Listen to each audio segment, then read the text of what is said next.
5000 ஒரு தரம், 5000 2 தரம், 5000 3 தரம்.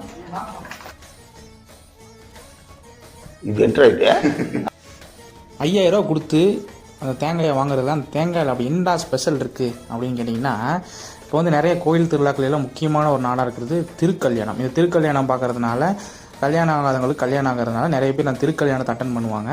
அப்படி இருக்கும்போது அந்த ஒரு திருக்கல்யாணத்தில் சாமிக்கு வச்சுருந்த அந்த பூஜை பொருள்லாம் வந்து கடைசியாக வந்து ஏழை விட்டு விற்கிறாங்க. அதை ஒரு கேங் ஆஃப் குரூப் சேர்ந்து ஒரு பயங்கரமான ஏழை எடுத்து இவ்வளோ காசு கொடுத்து செலவு பண்ணி அதை வாங்கணுமா அப்படிங்கிற கேள்வி எனக்குள்ள மண்டைக்குள்ள ஓடிட்டே இருந்துச்சு. ஒருத்தவங்களுக்கு கல்யாணம் ஆகும்னு நீங்கள் நினைக்கிறீங்கன்னா அந்த தேங்காயோ இல்லை அந்த பொருளையோ நீங்கள் வந்து ஒரு இலவசமாக ஒரு குழுக்கள் சீட்டு மாதிரி கொடுக்கலாம்ல அப்படிங்கிற ஒரு கேள்வி தான் எனக்குள்ள வந்துச்சு. காசு கொடுத்து தான் கடவுளையே பார்க்கணும் அப்படிங்கும்போது காசு இருந்தால் தாண்டா கல்யாணம் பண்ணுங்கிறது உண்மையாயிருமோ அப்படிங்கிற ஒரு ஃபீல் தான் இந்த நிகழ்வு எனக்கு சொல்லிச்சு. கடவுளை பார்க்குறதுக்கு காசு இல்லை, மனசு தான் வேணுங்கிறத எப்போ தான் புரிஞ்சுக்க போகிறாங்களோ அப்படிங்கிறத எனக்குள்ளே இருந்தது. அதுக்காக தான் இந்த வீடியோவே பண்ணேன். இதை பற்றி நீங்கள் என்ன நினைக்கிறீங்க அப்படிங்கிறத மறக்காமல் கமெண்ட்ஸ் சொல்லிட்டு போங்க. இது மாதிரி இன்ட்ரெஸ்டிங்கான வீடியோஸ்க்கு மறக்காமல் என்ன ஃபாலோ பண்ணிக்கோங்க.